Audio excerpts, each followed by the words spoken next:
Hello there. Please, sit with me for a moment. I am Miranda, and this year I am 70 years old. In those 70 years, there is a story I have kept hidden, a story that began the very moment I was born.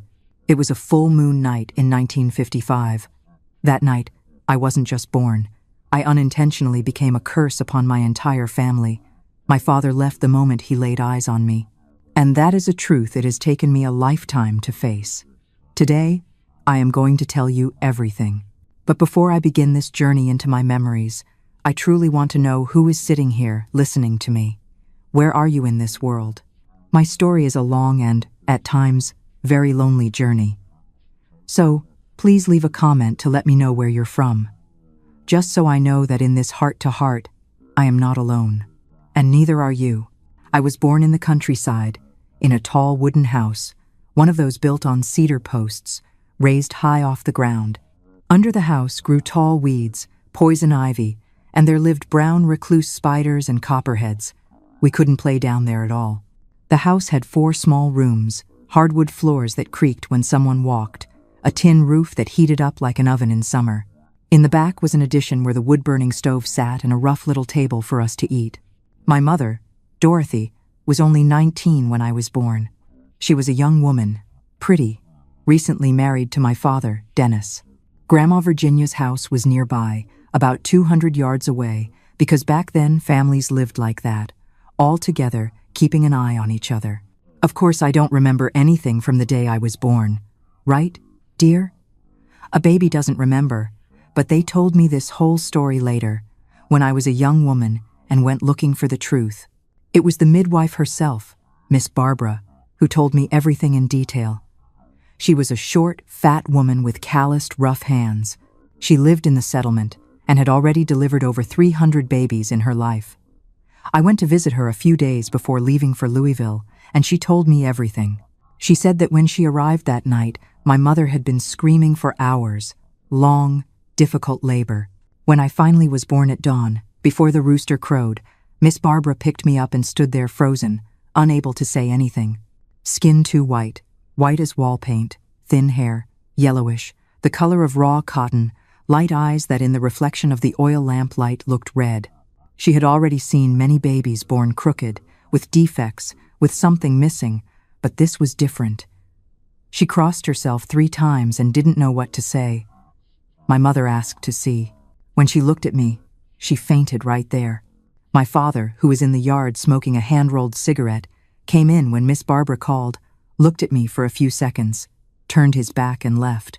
3 days later, he came back just to get his things and left.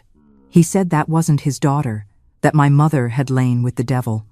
He left, and no one ever saw him in those parts again. They say he went to another state. The coward abandoned me when I was less than a week old. Miss Barbara told me all this, looking at the floor, as if ashamed to repeat it. When she finished telling me, I thanked her. At least now I knew the whole truth. Grandma Virginia, who was my mother's mother, took charge of everything when my father left. She was a woman hard as stone, tall, thin, with deep black eyes and a thin mouth, always closed in a straight line. She was a widow, raised her children alone, worked in the fields from sunrise to sunset, devout Catholic, went to church every day, prayed the rosary 3 times a day, fasted every Friday. When she saw me for the first time, she didn't show surprise like the others, just slowly shook her head and decreed that this was God's punishment, that someone in that family had sinned heavily and that God had sent this punishment for everyone to learn and pay. No one had the courage to disagree with her.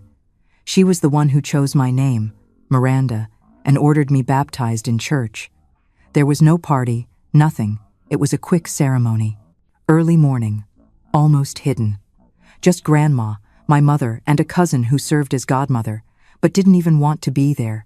The first things I really remember are from when I was older, about 3, 4 years old. I remember the tall wooden house, the floor that creaked, the suffocating heat under that tin roof. I remember the smell of coffee brewed in a cloth filter in the early morning, mixed with smoke from the wood-burning stove, the strong smell of the weeds that grew under the house, that smell of damp earth and rotting plants, the sound of chickens scratching in the yard, the rooster crowing at dawn. I remember the feeling of being different, even without fully understanding what it was. Grandma wouldn't let me go out in the Sunday. She said my skin couldn't take it, that I would die burned. The sun was my enemy. Any ray of sun that hit my skin burned like embers. Everything turned red, swollen, blistered. Sometimes they opened into sores, releasing a yellowish liquid that burned even more. Grandma would apply pork lard, sometimes some leaves she crushed in the mortar, but nothing really worked. The skin hurt for days, peeled, became raw flesh. I learned the most painful way that I had to hide from the Sunday. When I had to go out, it was only at dawn or late afternoon, when the sun was already weak.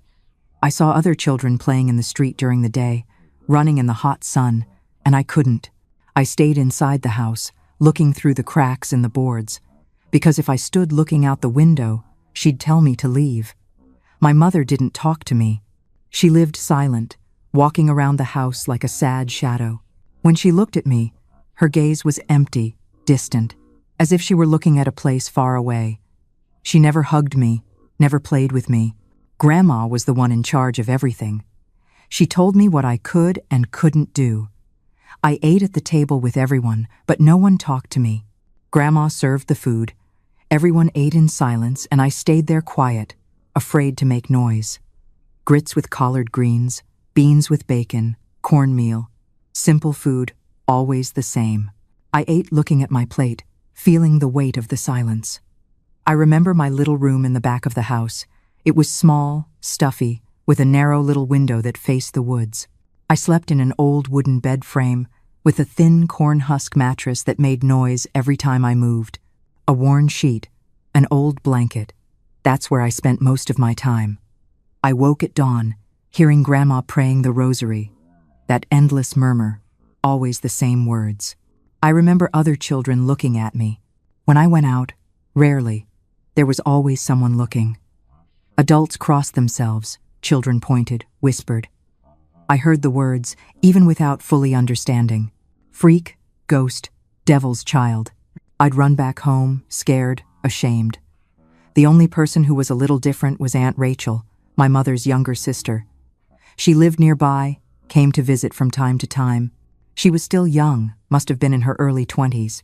Sometimes, when Grandma wasn't looking, she'd give me a candy, a cookie, run her hand through my hair with affection, but she was afraid of Grandma, couldn't do much. When I was about 8 years old, I already knew exactly how things worked. I knew I couldn't leave the house when the sun was high. I knew I had to stay quiet when there were visitors.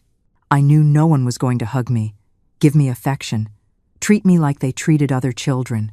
I was different, and everyone made a point of reminding me of that every day. Grandma Virginia woke at dawn, around 4 o'clock, when everything was still dark. I'd hear her moving around the house, lighting the fire in the wood-burning stove, putting water on to boil for coffee. She'd call me, her hard voice cutting through the silence of dawn. I'd get up sleepy, my body aching with tiredness, and go do my duties. I had to fetch water from the well. The well was about 50 yards from the house in the middle of the yard. It was a cistern, really, set into the ground. I'd go down those slippery stone steps with an old bucket in hand and scoop the cold water from the basin. But I couldn't complain. I'd fill the bucket, carry it back to the house. The water was heavy, spilled on my legs, wet my bare feet. I did this 3, 4 times, until I filled the jugs that stayed in the kitchen. Then I had to feed the chickens. I'd get the dried corn from a cloth sack, throw it in the yard, see that bunch of chickens scratching, clucking. The strong smell of the chicken coop, mixed with manure and packed earth, stuck to my clothes, my skin. I'd collect the eggs in the nests, put them in a clay bowl, take them inside. I had to wash clothes, too. At the stone wash basin in the back of the house, I'd scrub those clothes with lye soap that Grandma made. My hands would turn red, hurt, the skin cracking from so much scrubbing. The cold water hurt the wounds. I'd wring the clothes hard, hang them on the line that was stretched between 2 trees. The sun would start to rise, and I had to run inside before it got strong. I hated laundry day because I had to go many, many more times to that well to get water. It was during this time, when I was about 8 years old, that I couldn't take it anymore. It was a Sunday afternoon. Everyone from the settlement was on the street after church service. I heard the children playing, laughing, and something inside me broke. I disobeyed Grandma. I ran out of the house, barefoot, in an old little dress, and went toward the other children. I wanted to play. I wanted to be a child, too. When they saw me, they stopped playing. They all stood there staring at me. One of them, the oldest, daughter of the general store owner, started screaming, started calling me witch, ghost, freak. The others joined in, and then they started picking up stones from the ground. Small stones, large stones, the size of an egg, the size of a closed fist. The first stone hit my back. It hurt. It hurt so much I almost fell. It's unimaginable, isn't it? The cruelty of children, often learned from the fearful whispers of their parents. But the physical pain of those stones was nothing compared to what happened when she ran home for safety. The second hit my head. I felt hot blood running down my forehead, entering my eye, salty, burning. More stones on my arms, legs, back. They screamed while they threw. Devil's daughter, cursed thing. Go back to hell. I ran. I ran with stones hitting my body, with blood running, with pain cutting through everything. I got home crying, bleeding, my dress torn. Grandma was on the porch. When she saw me, she didn't run to hug me, didn't console me. She grabbed the hickory switch that hung on the wall and gave me a beating. She hit my back, my legs, my buttocks. She said I was disobedient, that I had made a scene, that I had shamed the family. Each switch hurt more than the stones. My mother stood there on the side watching, crying softly, but did nothing to defend me. You know, dear, the cuts from the stones and the welts from the switch. They heal. But my mother's eyes, her silence, that was the deepest wound of all. In that moment, I knew I was alone. Truly, completely alone. I spent days with my whole body sore. The marks from the stones, the marks from the switch. Everything hurt together. I learned that I couldn't go out, that the world out there didn't want me, that I had to stay hidden forever. It was around this time that Aunt Rachel started doing something different with me. She was my mother's younger sister, lived with her husband in a house nearby. When she came to visit and Grandma wasn't around, she'd sit with me in the little room in the back. She'd bring hidden things. Old newspaper, notebook left over from the neighbor's children, some simple little books. She started teaching me letters. First the A, the B, the C. She'd draw the letters on the dirt floor with a stick. I'd copy, repeat, memorize. She'd bring the old Bible she had at home, point to the words. Teach me to join the letters together. It took time, it was hard, but I learned. She always told me not to tell Grandma. She was afraid, very afraid of her mother. If Grandma found out she was teaching me, she'd give her a beating.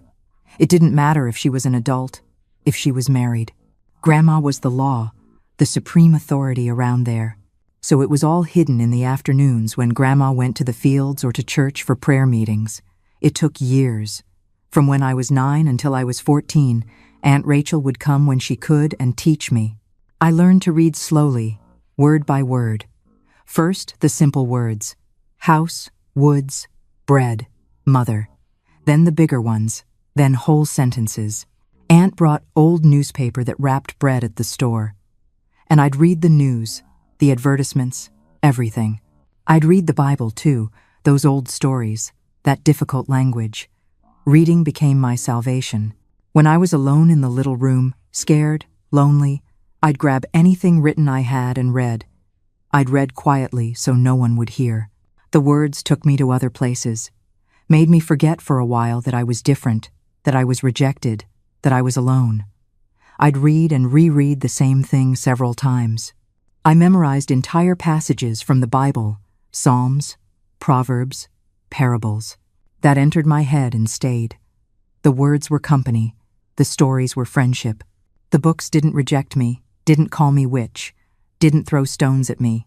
I spent my childhood like this, working at dawn, hiding from the sun during the day, reading hidden in the afternoon, sleeping alone at night, seeing the world through cracks in the wall, hearing other children live the life I couldn't live, carrying on my body the marks of stones, The switch, the sun that burned, mosquitoes that bit, carrying in my chest the pain of being rejected by the whole world. When I was 11, I woke up startled one hot morning and saw blood on my nightgown. A lot of blood, spread out, running down my legs, staining the sheet and the corn husk mattress. I thought I was dying. I felt my heart racing, my hands shaking, my throat dry. I ran to the living room, screaming for Grandma, thinking something inside me had broken, that I was going to die right there. She came slowly, with that cold, tired look, and when she saw, she made a face of disgust mixed with impatience.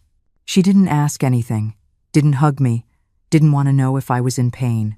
She just crossed her arms and said to stop, that it was the monthly cycle that every woman had, and that I should stop making a scene.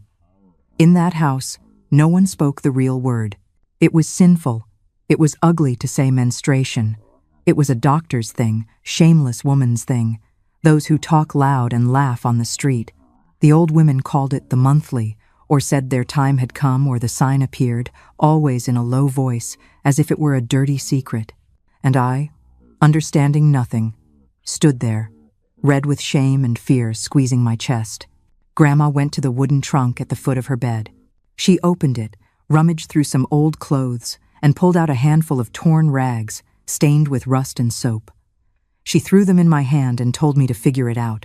She said every woman did it like that nothing more was needed, that I should wash them well, hide them so no one would see, and never let a man know. I stood there, holding those rough rags, not knowing whether to cry or thank her for still being alive. Every month was the same thing. The pain in my belly, those terrible cramps that twisted everything inside, the blood that stained everything. Grandma said it was shameful, that a woman had to hide that it was Eve's punishment for being a woman. I didn't really understand. I just knew that one more thing had become a reason for shame in my life.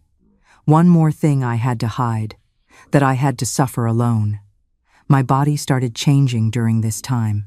My breasts started growing. They hurt, got swollen. My hips widened, my waist narrowed. I'd look at my body and didn't recognize it anymore. It seemed like I was becoming another person. Grandma noticed and started dressing me in looser, more covered clothes. She said I couldn't make a scene, that a woman had to cover herself, hide herself. But men started looking differently, even with loose clothes, even being different, being albino, being rejected.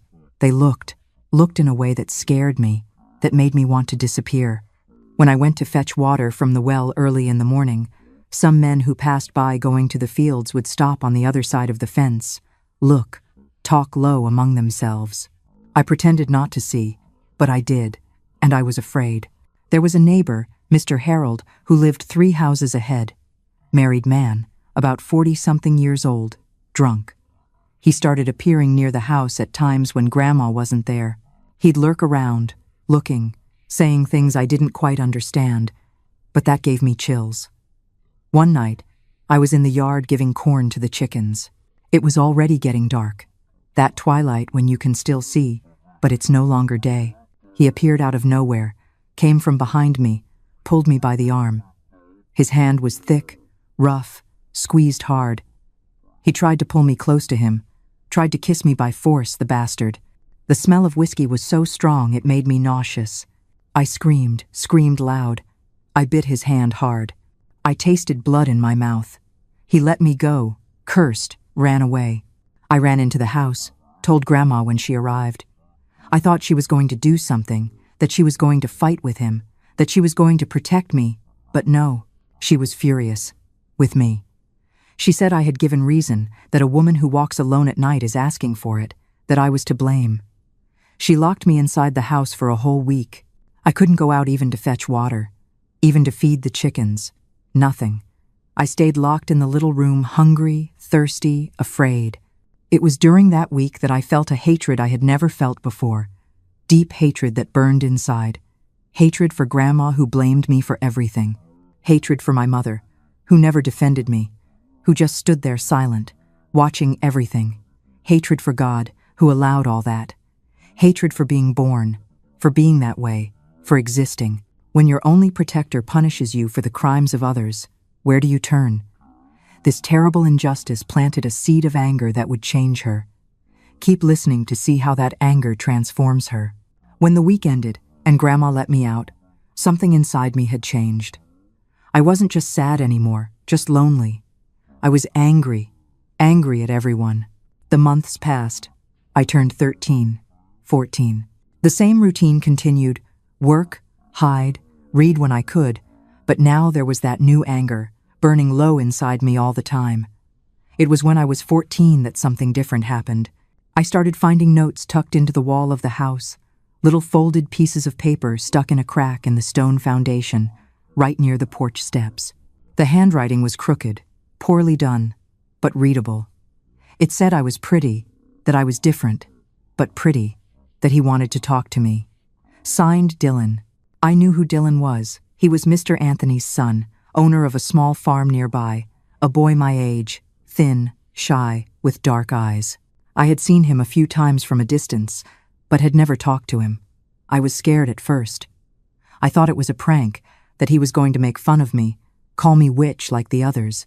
But the notes kept appearing, always saying nice things, that he thought my eyes were pretty, that he didn't care what others said, that he wanted to be my friend. One day I left a note back. I wrote that he could talk to me at dawn when I went to fetch water from the well, that it was the only time I could go out without Grandma seeing. He appeared the next day. He was hiding behind the tree, near the well. We talked quietly, afraid of someone waking up. He spoke slowly, choosing his words.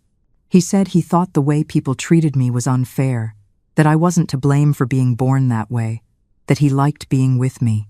For the first time in my life, someone was being kind to me. Someone wanted to be near me. It wasn't out of pity. It wasn't out of obligation. It was because they wanted to. I felt something in my chest that I didn't even know existed. Happiness. Real happiness. We continued talking in secret for a few weeks, always at dawn, always quickly, always afraid.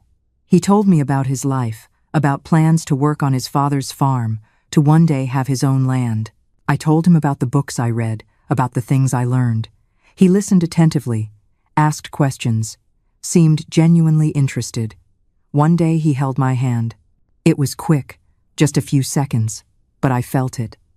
His hand was calloused, rough, warm. No one had ever held my hand like that, with affection, with desire. My heart raced so much, I thought it was going to come out of my mouth. But Grandma found out.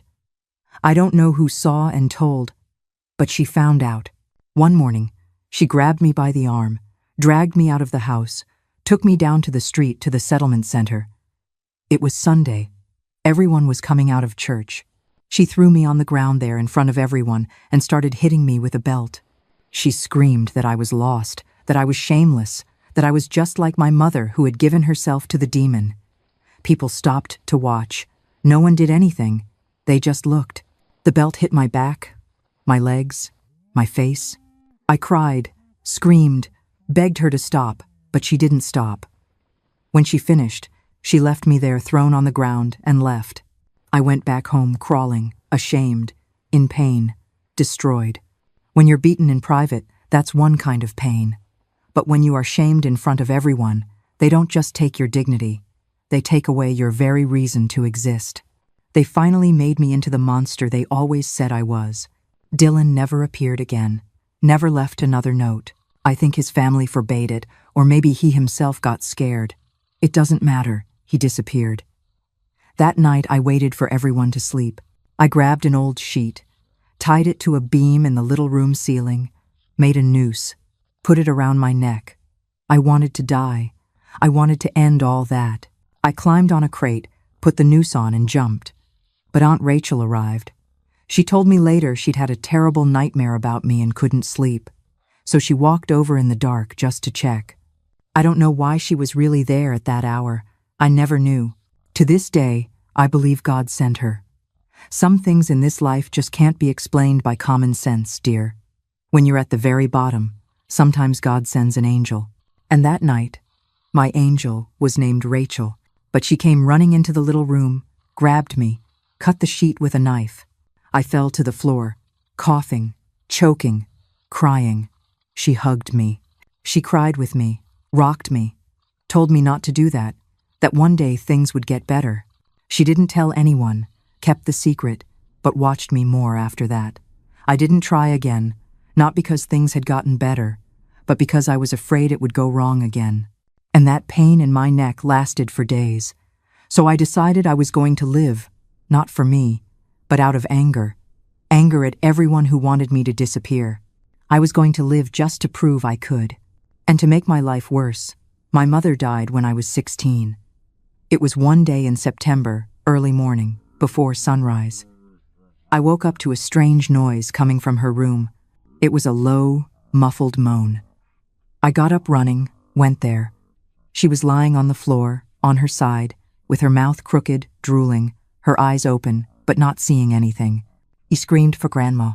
Grandma came running, looked at my mother, crossed herself, told me to go call neighbor Joe who had a wagon. When I came back with him, my mother had already died.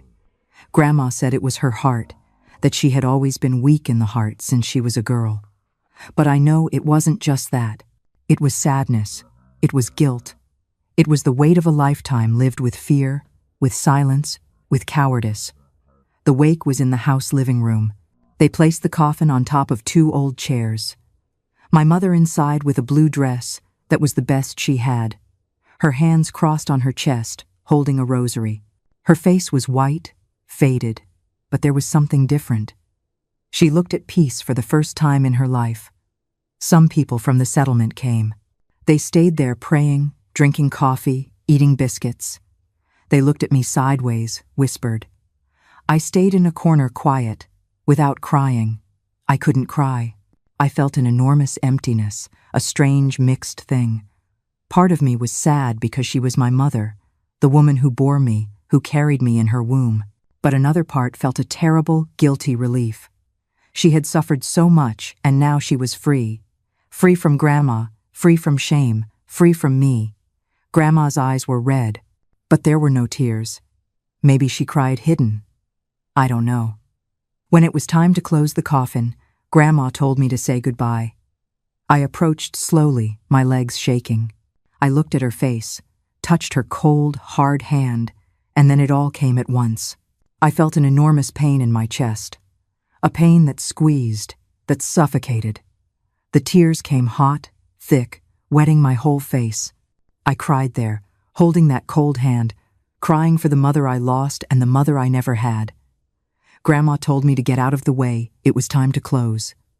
I let go of her hand, took a step back. I saw them closing the coffin lid, nailing the nails. My mother disappearing inside there forever. They buried her in the settlement cemetery, in a corner where the paupers' graves were. Grandma didn't want to spend money on a real tomb. They made a simple grave, threw dirt over it, placed a little wooden cross with her name written crookedly. People left soon after. I stayed there a while longer, looking at that pile of red earth. I thought that under there was the woman who could have loved me, who could have defended me, who could have been a mother, but wasn't. And now it was too late. Grieving for the mother she had, and grieving even more for the mother she never had. With her mother gone, Miranda was left completely at the mercy of her grandmother. The following months were strange. The house got emptier, more silent. Grandma continued the same, hard, bossing everyone around. I continued doing the same jobs, living the same life, but something had changed.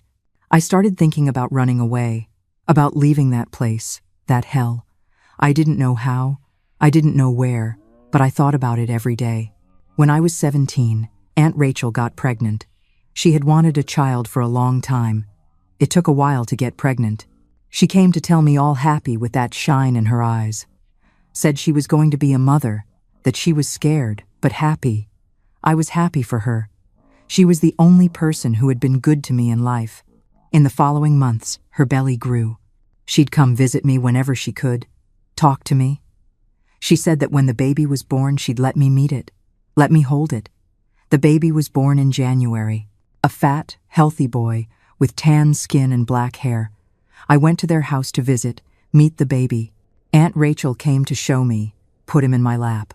I held that warm, sweet-smelling little baby who slept peacefully. I felt an enormous desire to cry, and I cried. It was soon after that Grandma got sick. I had just turned 18. She woke up one morning and couldn't get out of bed. The right side of her body was soft, heavy, as if it no longer belonged to her. Her mouth crooked, her speech slurred, her gaze lost. She had had a stroke, but no one there knew the name for it. They just said the blood went to her head. They called a folk healer from the settlement. He arrived in a straw hat, put his ear to her chest, prayed quietly, and slowly shook his head. He said there was nothing to do, just wait and pray. When someone had a stroke, half the body died suddenly. The arm and leg on one side would be without movement, the mouth would fall, speech would come out slurred or not come out at all. Sometimes it came with mental confusion, drowsiness, or even loss of consciousness. Many stayed bedridden, dependent for everything. Eating, going to the bathroom, changing position. And if there was no hospital or physical therapy, as there often wasn't in rural areas back then, the person simply didn't recover, stayed in bed until they died, or with permanent disabilities. It was left to me to take care of her. The uncles would come from time to time, but they wouldn't stay. They had their lives, their children, but I lived there. It was my obligation. They didn't want to do the dirty work, so it was me alone. Taking care of Grandma was the hardest thing I'd ever done in my life. I had to give her baths, wipe her body with a wet cloth, clean her private parts. I had to change her cloth diapers when she soiled herself, wash those filthy cloths in the basin. I washed them while nauseous. I had to feed her by mouth, spoonful by spoonful, watch her drool, choke, spit. I had to turn her in bed several times a day so she wouldn't get bed sores on her back. She couldn't speak properly, but her eyes spoke. Her eyes remained full of anger, of hate. They looked at me as they always had, with disgust, with contempt. Even there, paralyzed, depending on me for everything, she hated me. I saw it in her eyes. There were nights I sat on the edge of her bed, watching her sleep. I thought about pressing a pillow to her face, ending it all at once. She had tortured me my whole life, and now she was there vulnerable in my hand. It would be easy, it would be just. I thought about it. Certainly if it were me in her place, I wouldn't exist anymore. But I didn't do it. I don't know why. Maybe because there was still some humanity in me that she hadn't managed to kill. Maybe because I didn't want to be like her. Or maybe because I knew she was going to die anyway and I could wait. Looking at my own hand in that moment, I saw her. I saw her cruelty, right there inside of me. And I pulled my hand back. I could hate her, yes, but I would not let her turn me into a killer. I would not let her win that way. 6 months passed like this. 6 months taking care of her, cleaning her, enduring that look full of hate. Until one August morning, I went to take her breakfast, and she was dead. Eyes open, mouth open, body already cold and stiff. I stood there for a long moment, watching her. I expected to feel something, relief, or perhaps even a final surge of the anger I had carried for so long. Instead, there was just a profound, hollow stillness. It wasn't sadness. It was the sudden absence of the monster I had organized my entire life around avoiding. The world I knew was built on her rules and her cruelty, and in an instant, she was gone. I didn't cry for her, but I think, in that moment, I cried for the little girl who had deserved a grandmother's love and never received it. I closed her eyes, covered her face, and went to the uncle's house to notify them. They came, organized everything. The wake was similar to my mother's. Simple coffin, some people praying, coffee and biscuits. They buried her in the same cemetery, near my mother's grave. The day after the burial, Grandma's other children appeared at the house, 3 of them, Uncle Manuel, Aunt Rose, and Uncle John. These 3 were the oldest. They lived far away, each with their family, their life. When Grandma was alive, they barely appeared there. They didn't help with anything, didn't visit, didn't ask about anything. But now that she had died and the house was empty, they appeared quickly. They called me to talk. The 3 of them were sitting in the living room with serious faces, as if they owned everything. They said the house was going to be for them, that they were going to divide it among the family, that I had no right to anything, because I wasn't Grandma's direct blood. I was just a granddaughter through a dead mother. They grabbed an old can that had some change inside. They counted $50, put it in my hand. They said that was for me to leave, for me to disappear, that I had nothing there anymore, that it was time for me to look for my life far away. They said all that coldly, without even looking at me properly. After all she had endured, and all the care she had given, this was her reward. $50 and a final, cold rejection. It seems like the end. But this is the moment her true journey finally begins. Grandma had taught them well. Aunt Rachel wasn't even there. She was the youngest, the baby of them all. She had no voice in those decisions. The older siblings bossed everything, decided everything alone. She was also left aside, wasn't going to get almost anything from the inheritance either, but couldn't do anything. Her husband wouldn't let her get involved in family matters. He said it wasn't her problem. I knew that was going to happen. I didn't argue, didn't beg, didn't cry in front of them, just took the money, put it in my skirt pocket, and left there. I went to the little room in the back, grabbed an old bundle, put in 2 changes of clothes, the Bible that Aunt Rachel used to teach me, a hair comb, a faded photograph of my mother when she was young. That was all I had in the world. Aunt Rachel only appeared later, when the siblings had already left. She came alone, hiding with the baby in her arms. She was crying. She hugged me tight, apologized, said she wanted to help me, but couldn't, that her husband wouldn't let her, that the siblings didn't listen to her. She took from her dress pocket a tied cloth. Inside was $30.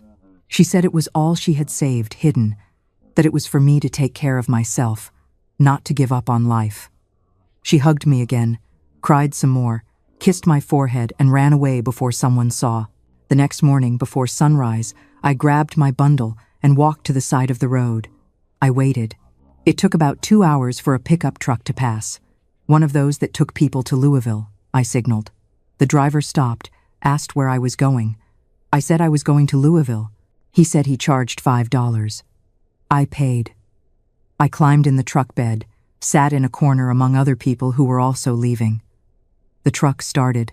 I kept looking back, seeing the settlement disappear in the road dust. The house where I grew up, the church where they baptized me, the cemetery where my mother and grandma were, everything getting small, disappearing. I didn't feel homesick, didn't feel sadness, just felt fear. Fear of what was coming, but I also felt something new, something I had never felt before. Hope. Small hope, weak, but there because for the first time in my life I was free. Free from grandma, free from the settlement, free from that prison. The pickup truck took almost 6 hours to get to Louisville. 6 hours bouncing in that truck bed, sitting on the hard floor, swallowing road dust. There were about 15 people there with me. Country people going to try their luck in the big city. Whole families with bundles of clothes, crying children, men smoking cigarettes and spitting over the side of the truck. When we finally entered the city, my mouth hung open. I had never seen anything like it. Tall buildings of 3, 4 stories, wide streets, paved, full of cars, buses, people running everywhere. The sound of horns, engines, people shouting. The smell was different too. Smell of smoke, exhaust, hot asphalt, food being fried in the diners on the corner. Everything was fast, big, scary. The truck stopped at the bus station. Everyone got out, grabbed their things, and ran off somewhere. I stood there, holding my bundle, not knowing where to go. The bus station was huge. There were people everywhere. People coming in, people going out, people selling things, people begging. The fluorescent lights were so strong my eyes hurt. The noise was deafening. Loudspeaker announcing buses, people talking loudly, children crying, vendor shouting prices for hot dogs and soda. I sat on a wooden bench, hugged my bundle, and stayed there. I didn't know what to do. I didn't know anyone, had nowhere to go, didn't know how the big city worked. Fear squeezed my chest, made my heart beat fast. I thought about going back, catching another truck back to the country. But go back to what? I had nothing left there. I had no house, no family, no one. I spent the first night right there on the bus station bench. I slept sitting with the bundle on my lap, afraid someone would steal. From time to time, I woke up startled, with some noise, with someone passing by. I saw other people sleeping there too. Homeless people, people with nowhere to go, beggars, crazy people, prostitutes. I was one more. Early in the morning, I was desperate to pee. I bought a ham sandwich from a cart and a cup of watery coffee, spent $2 and used the bathroom. I kept calculating how long the money would last. I had $80 in total. If I spent $2 a day on food, it would last about a month. But I needed to find a job before that. I needed to find a place to live. I spent the day walking around the city. I looked at store windows, saw pretty clothes, shoes, things I could never have. People looked at me, looked at my white skin, my yellowish hair, my light eyes, but it was different from the settlement. Here no one screamed, no one threw stones. They just looked, whispered among themselves and moved on. In the big city, strange people were normal. There were so many different people that I was just one more. On the second day, I saw a sign on the door of a boarding house. Cleaning lady needed. I went in. It was an old boarding house with 3 floors, with small rooms rented to men who worked in the factories and construction sites in the city. The place smelled of mold, cigarettes, reheated food. The owner, Miss Linda, was a fat, short woman with a gruff voice. She wore a dirty apron and had her hair pulled back in a tight bun. She looked me up and down, asked my name, my age, where I came from. I answered everything in a low voice, afraid she'd send me away. She kept looking at me for a few seconds, thinking, then said she could give me the job. She paid little, $15 a week, but I could sleep in a little room in the back and eat the boarding house leftovers. I accepted right away. $15 was very little, but it was better than nothing. And having a roof, having food, was already more than I had. The little room was tiny, fit only a narrow single bed and a crate that served as a little table. It had no window, just a crack near the ceiling where a little light came in. The work was hard. I woke at 5 inches the morning, swept the boarding house's 3 floors, cleaned the communal bathrooms, washed the breakfast dishes, scrubbed the kitchen floor. Then I'd go out to work in the houses Miss Linda arranged. I'd go from house to house, cleaning everything. I'd mop the floor, wash clothes by hand, clean bathrooms, dust furniture. My body ached, my hands were raw, my back burned. On those days, I'd get to the boarding house at 8, 9 at night, dead tired. I'd eat something cold that was left over, take a cold shower and fall into bed. The next day, everything again. I found out later that she earned 50% of the money the houses paid, just because she referred me, without doing any hard work. That upset me so much. But I had no choice, dear. I had work, I had a roof, I had food. It was more than I had in the settlement. And in the big city, no one hit me. No one insulted me. I was invisible, but I was free. At 20, I got a better job. One of the houses where I cleaned belonged to a nurse who worked at Luke's hospital. She felt sorry for me, saw that I worked well, that I was trustworthy. She said they needed a cleaning lady at the hospital, that they paid better than house cleaning, $25 a week. She asked if I wanted to try. I said yes, because all the money would come to me. I went there the next day. Luke's hospital was a large 4-story building, all painted white, but already peeling in several corners. It was a public hospital, always crowded, always full of sick people, dying people, people being born. The smell was strong, a mix of disinfectant, alcohol, ether, medicine, blood, and disease, but there was something about it I liked. It was the smell of people trying to save people. It was the smell of hope. They hired me, thank God. Before starting at the hospital, I had to resolve the housing situation. I went to talk to Miss Linda at the boarding house. I explained I had gotten a better job. She was disappointed, worried, because she was going to lose the cleaning lady. She profited a lot from me, so she offered me 70% more pay. The thing is, I couldn't go back on my word, and didn't want that either. I also asked if I could continue living in the little room in the back, but now as a paying tenant, no longer as an employee. She thought a bit, counted on her fingers and said she'd charge $10 a week. It was expensive for a tiny room without a window that smelled of mold, but it was close to the hospital. I could walk there, and as a single woman, especially albino, it would be very difficult to find another place that would accept renting me a room. I accepted the deal. $15 a week remained for food and other things. It was tight, but it worked. I started working, cleaning the wards. I'd mop the floor, wash the beds after someone died. I'd change the sheets dirty with blood and urine. I'd clean the bathrooms, the stretchers, the corridors. The heaviest work was in the operating room. When an operation was over, I'd go in to clean. The floor all red, the tables stained, the walls splattered, gauze, cloths, gowns, everything wet with blood. They'd throw the scraps in iron buckets, pieces they took from people, human flesh mixed with cotton and cloth, strong smell of open flesh, of viscera. Then they'd take it to bury or burn out back, in a hole at the back of the yard. The smell was strong, of hot blood and old disinfectant. At first, I felt nauseous, my stomach turned. Then I got used to it. I had to get used to it. I liked working at the hospital. I saw doctors saving lives, sewing people up, taking bullets out of criminals, delivering women's babies. I saw nurses caring for the sick with patience, with affection. I saw people arriving almost dead and leaving walking. I saw babies being born, crying, full of life. All that made me feel like I was part of something important. I cleaned the blood, I cleaned the dirt, and with that I was helping save people too, even if it was just myself.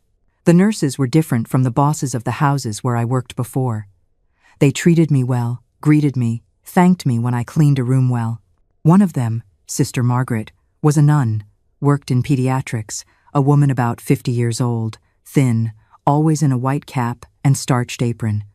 She started talking to me during breaks. She'd ask how I was, if I was eating well, if I needed anything. One day she saw me sitting in the cafeteria reading an old newspaper I had found. She was surprised, asked if I knew how to read. I said yes. She smiled, said she'd bring books for me, and she did. Every week, she appeared with a different book. Old novels, poetry, history books. I devoured everything. I'd read during breaks, read before sleeping, read whenever I could. Mark Twain, Edgar Allan Poe, Nathaniel Hawthorne. Those words took me to places I would never know, made me feel things I had never felt, made me dream. It was around that time I started thinking that maybe, just maybe, my life could be different. Maybe one day someone could look at me and not see an aberration. Maybe one day someone could love me. It was a small dream, almost impossible, but it was there growing slowly inside me. In 1979, 4 years after I had started working at the hospital, something happened that changed my life forever. A team of foreign doctors arrived at St. Luke's Hospital. It was a humanitarian mission from an organization called Doctors Without Borders. They came from several different countries to help in American public hospitals because there was a shortage of doctors, a shortage of everything. They were going to stay 6 months attending for free, doing surgery, teaching the doctors here. When they arrived, the hospital got all agitated, nurses arranging everything, the director running from one side to the other, everyone wanting to make a good impression. They told me to clean the entire surgery wing, leave everything shining. I spent the whole day scrubbing the floor, cleaning walls, polishing the metal gurneys until they gleamed. There was a team of cleaning ladies like me, of all types and ages. We were taking extra care with everything, the way they ordered. I saw the foreign doctors arriving. There were about 8 of them, men and women from different countries. They spoke English with a strange accent, got lost in the corridors. They didn't know anything yet. One of them caught my attention right away. He was tall, taller than the men here, thin, kind of gangly, with broad but hunched shoulders.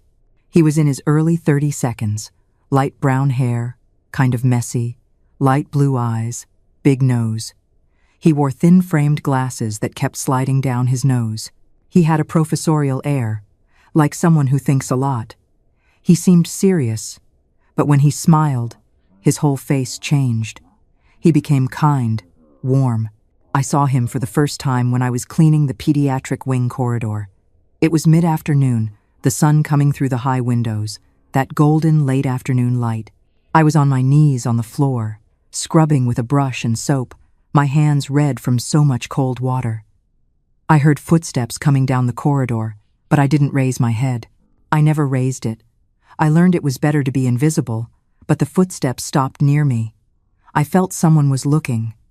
I slowly raised my head. It was him. He was standing there, looking at me with a strange expression. It wasn't disgust. It wasn't pity. It wasn't fear. It was curiosity, scientific curiosity, the kind of someone trying to understand something. He said something in English, but with such a heavy accent I didn't understand right. He repeated slowly, asked if I had albinism. I stood there, not knowing what to answer. That word, albinism, I had never heard in my life. I didn't know what it was. I thought it was an insult, an ugly name to call me. He realized I wasn't understanding. He crouched near me, got to my height, pointed to my skin, to my hair, to my eyes, explained with that careful English, more patient, that albinism was a genetic condition, that it was lack of melanin in the body, that it wasn't a disease, wasn't a curse, wasn't God's punishment. It was just genetics, something from birth, like having blue eyes or curly hair. I stood there looking at him without believing. For the first time in my life, someone was talking about me, about my body, with respect, science, without superstition, without disgust, without fear, just explaining, as if it were normal. Imagine hearing, for the first time at 24, that you are not a curse, you are just human. This one conversation with Philip began to heal wounds that were decades deep. He asked if I took care of my skin, if I protected myself from the sun, if I had vision problems. I answered yes, that my skin burned easily, that my eyes hurt with strong light.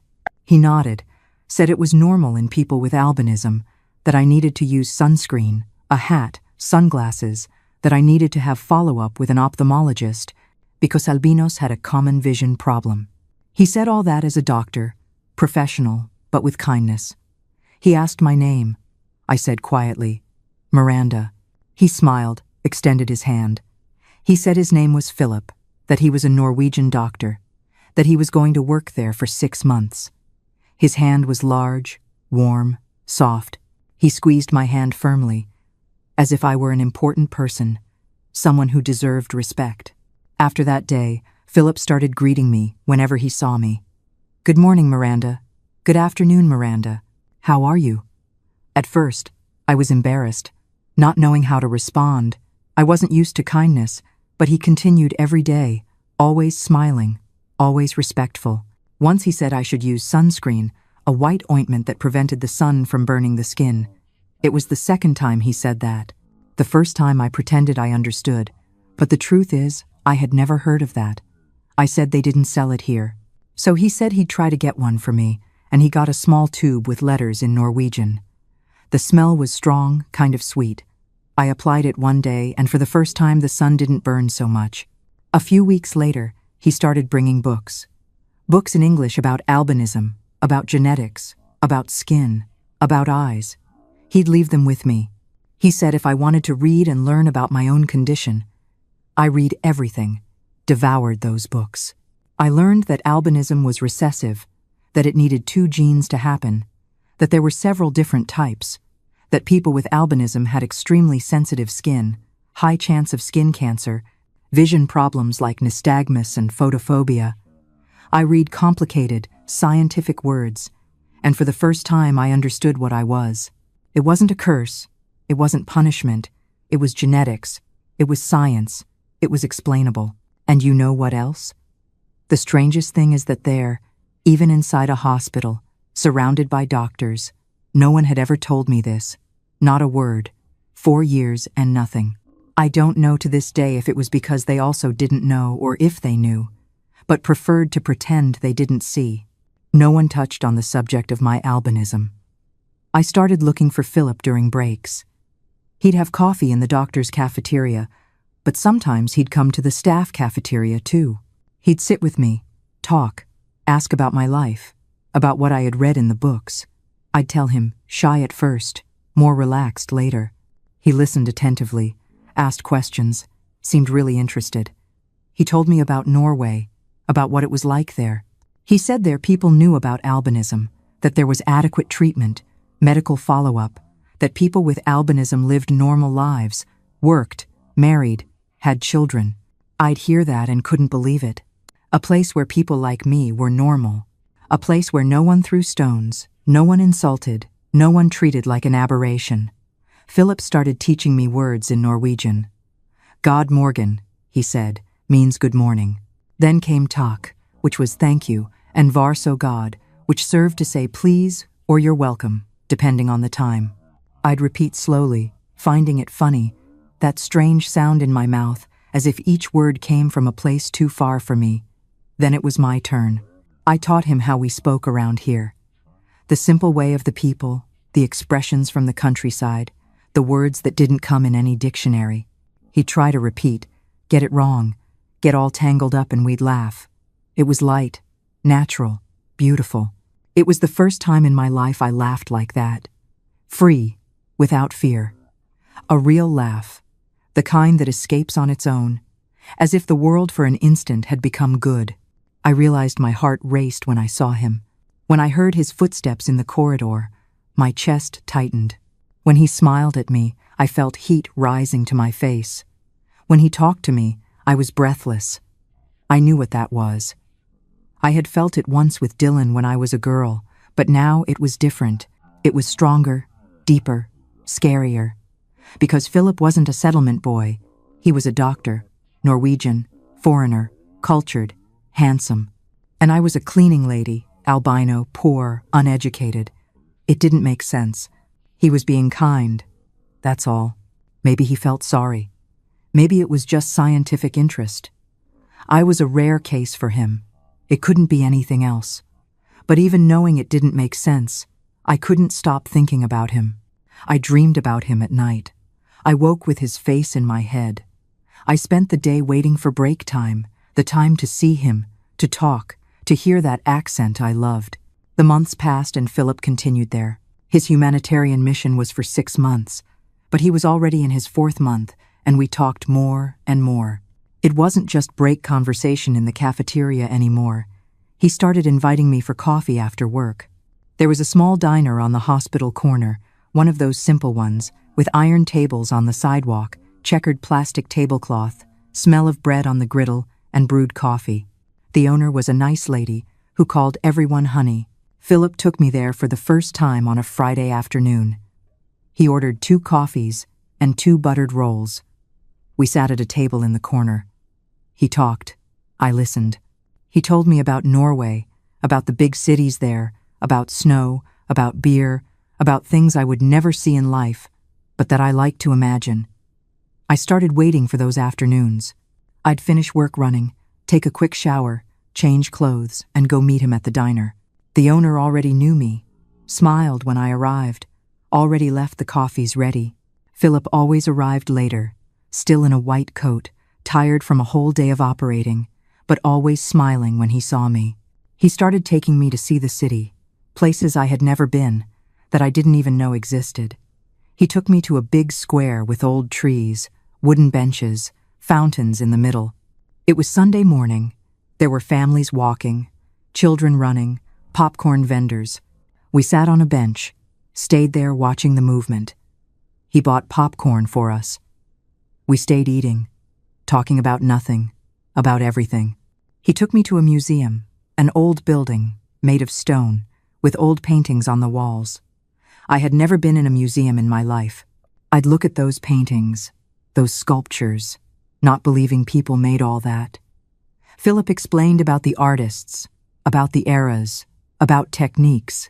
I didn't understand half, but I liked to listen. I liked being there in that beautiful place, with him by my side, treating me as if I were a normal person who deserved to know art. He took me to a public library, a huge building, full of books from floor to ceiling. The smell was of old paper, of stored knowledge. Philip showed me how to borrow books, how the system worked. I got 3 books that day: novels, poetry, a book about American history. I read everything in 2 weeks. I went back, got more. The library became my favorite place in the city. On these outings, Philip would tell me about his life, about how he decided to be a doctor. His father had gotten sick when Philip was a teenager, a disease that had a cure, that had treatment, but they discovered too late. His father died in 6 months. Philip was 15 years old. He decided right there he was going to be a doctor. He was going to save people. He wasn't going to let anyone else die from lack of treatment. He studied hard, got into university, graduated, started working with humanitarian missions because he wanted to help poor people, people who didn't have access to good doctors. I'd hear all that and be amazed. He could be in Norway working in a private hospital or his own practice, earning lots of money even in Europe, having a comfortable life. But he chose to work with Doctors Without Borders. He received a salary, of course, but it was a modest salary, much less than he'd earned there. And he worked in difficult conditions in a public hospital falling apart, treating people who had no way to pay a doctor. He could have chosen an easy life, but he chose to help those who needed it most, even if it meant earning less, living more simply, giving up comfort. I realized I was falling in love. It wasn't just attraction. It wasn't just gratitude for him being kind. It was real love. Love that hurts, that squeezes the chest, that takes away sleep. When I thought he would leave, love that makes you want to be near the person all the time, that makes the world more beautiful when the person is around. But I was afraid to speak, afraid to ruin everything. It was on a Sunday afternoon, almost nightfall, that everything changed. We were sitting on a bench in the square, that same square he had taken me to the first time. The sun was setting, leaving everything golden, orange, beautiful. There were few people in the square. It was almost empty, just the sound of birds returning to their nests and the wind in the tree leaves. Philip was quiet for a while, just looking at the sunset. Then, suddenly, he held my hand. His hand was big, warm, firm. My heart raced. I almost pulled my hand back from shock, from fear, from shame, but he held it tenderly, intertwined his fingers in mine, turned to me, those blue eyes looking straight into mine. He spoke with that accent I loved, with that serious but kind voice, said he had fallen in love with me, that I was the strongest person he had ever met, that I had been through so many bad things, but remained kind, remained good, remained with a desire to learn, to grow. He said I was intelligent, that I read more than many doctors he knew. He said I was beautiful, that my eyes were the most beautiful color he had ever seen, that my smile lit up his day. He said he wanted to be with me, that he wanted to know me more, that he wanted to build something with me. I started crying. I couldn't believe what I was hearing. I thought I was dreaming, that I was going to wake up in the boarding house little room and discover I had invented everything. But he wiped my tears with his thumb, held my face in his hands and kissed me. It was my first real kiss. Soft, slow, full of affection.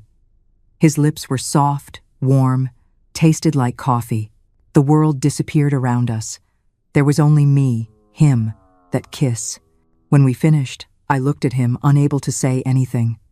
He smiled, asked if I wanted to date him. I said yes, still crying, still not believing. After that night, the kiss, the dating request, some things changed. We started being more careful, not because we were ashamed of each other, but because society was still cruel. A different couple drew attention. He foreign me, albino. People looked, whispered, judged. At the hospital where everyone knew us, it would be an easy target for gossip, for meanness, for people wanting to interfere. So, we started meeting farther away. We stopped having coffee at the diner on the hospital corner. We'd go to more distant neighborhoods, where no one knew us. Far squares, simple restaurants in other parts of the city, places where we could just be a normal couple. Well, not quite. Those were the happiest months of my life. Philip introduced me to a world I didn't know. A world of affection, respect, real love. He treated me like a queen. He'd open doors for me, pull out chairs, hold my hand on the street without shame. He'd give me small gifts he bought at the farmer's market, A flower, a new notebook, chocolate. He'd take me for walks, to eat at cheap but good restaurants. He'd teach me more words in Norwegian. We laughed a lot, talked about everything, dreamed together. His humanitarian mission ended after 6 months, but he managed to extend it, managed to stay longer. He said he didn't want to leave, that he had found a reason to stay. He'd look at me when he said that. My heart almost exploded with happiness. I turned 26 inches July. Philip wanted to do something special for me. Since we were dating in secret, he couldn't throw a big party, but he called 2 people I trusted, Sister Margaret and Miss Linda.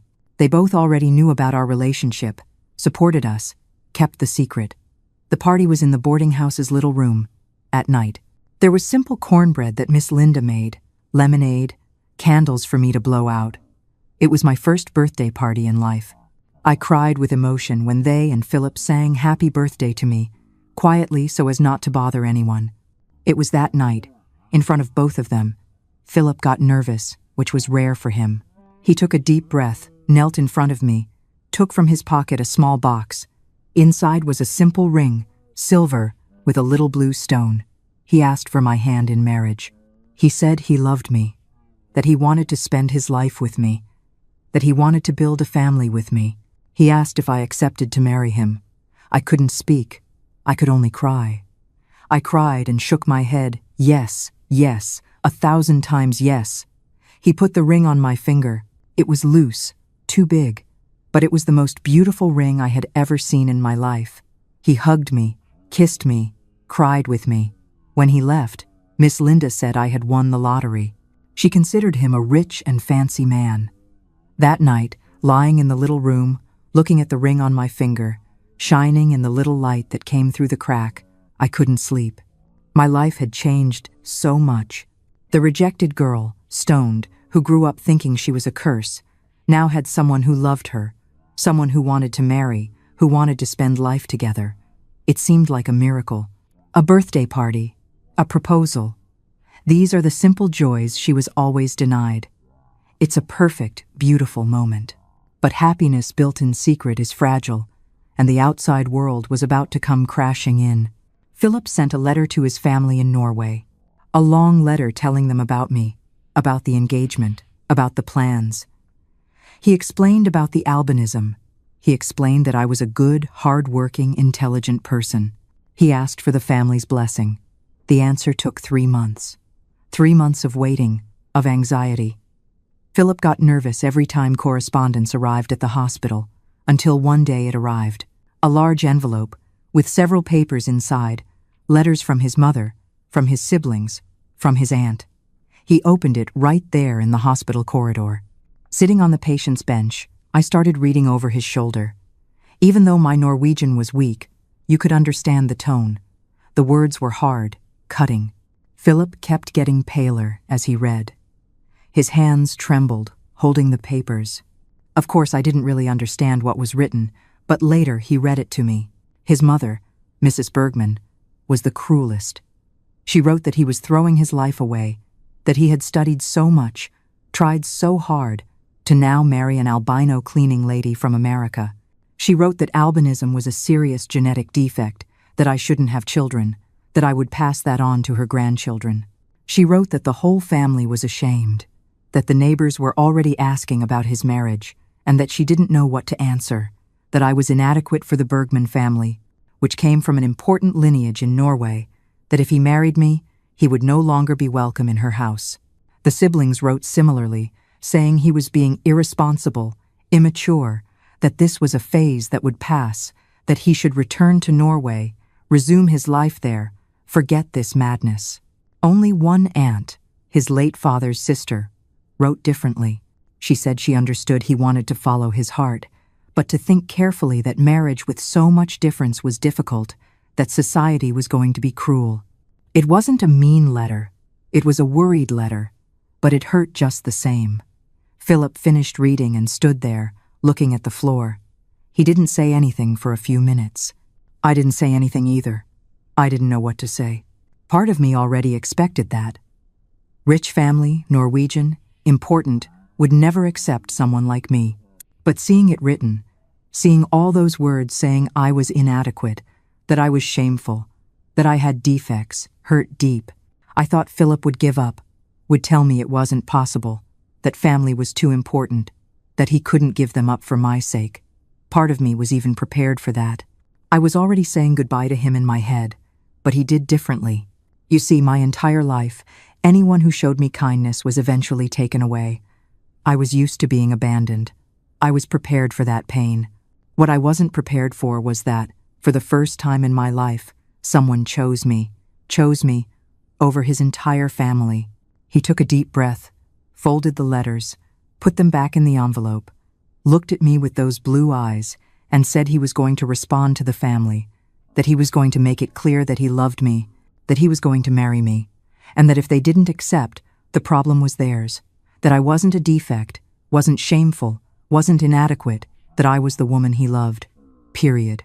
That same night, in the boarding house room, he wrote the response, a long letter in Norwegian, which he read to me translating. He told his mother he was disappointed in her, that she had raised him to be a doctor, to help people, to make a difference in the world. And now that he had found someone really worthwhile, someone strong, courageous, good, she rejected out of prejudice.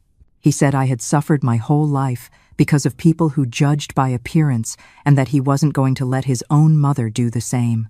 He said he was going to marry me, with or without the family's blessing, and that he hoped one day she would change her mind, but that if she didn't, he'd live without her support. He sent the letter the next day, never received a response. That extra time they gave him ended shortly after. He had to return to Norway or find a way to stay in America. He chose to stay. He went after validating his diploma, doing the necessary exams, all the paperwork. During all that time, I lived in fear. Fear that he would regret it. Fear that one day he would wake up and realize the size of the sacrifice he was making. He had left his family, his country, everything for me, for an albino cleaning lady who had nothing to offer. Sometimes I'd wake up at night in the boarding house little room alone, with nightmares. Then I'd keep thinking that couldn't be real, that it would end, that he'd leave.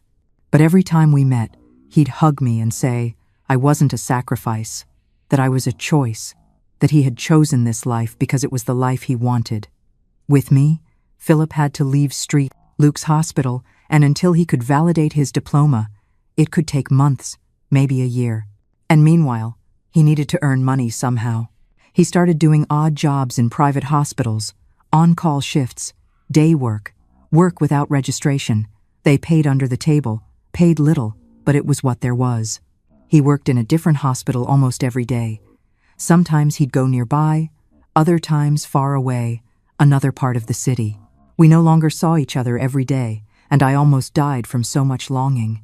After 2 months doing these odd jobs, he got a position at a community health center in the outskirts. It wasn't official yet, because his paperwork hadn't come through, but the center desperately needed a doctor, and they agreed to hire him kind of informally. The salary was small, but it came with an apartment. A small apartment on the second floor of an old building, near the center. Part of the payment was in housing. That's when he made me the proposal. He asked if I wanted to live with him. He said we were seeing each other too little, and that if we lived together, at least we wouldn't go a day without seeing each other. Even if it was just to see each other briefly, it was worth it. And the hard part, my dear, is that back then there weren't these facilities of today, no. There were no cell phones, no house phones for us to talk. Couples didn't send messages, didn't call to say, I miss you. When the person left, we just waited, not knowing if they still thought about us on the other side. I didn't know what to answer. Living together without being married was serious. But I wanted to. I wanted so much. I said I'd think about it. I told Miss Linda everything in her little room alone. She sat on the edge of the bed and looked at me seriously for a long time, with that look of someone who has lived a lot. She asked if Philip and I had already gone to bed.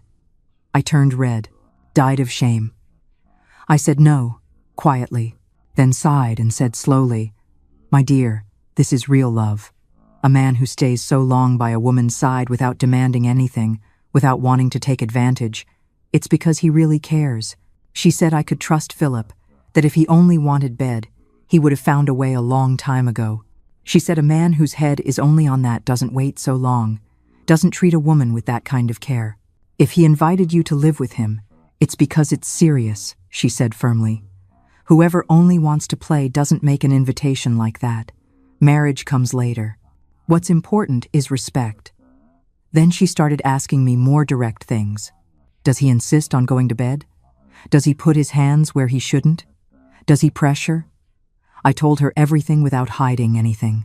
I said no, that he never forced me to do anything, that sometimes he'd hug me, hold me tight, and I'd feel my whole body catch fire, but that he always stopped, smiled, changed the subject, pretended nothing had happened. She listened to me quietly, nodding her head. So that's it, Miranda. This is respect. This is beautiful love. You can go without guilt, my dear. A man like that is rare. I myself never had one. I stayed there silent.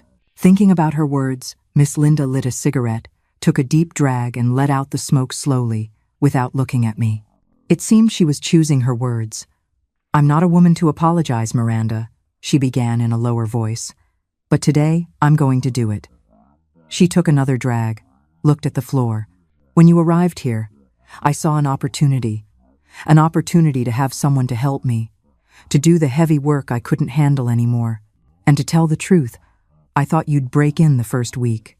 All pale like that, scared, with cat eyes.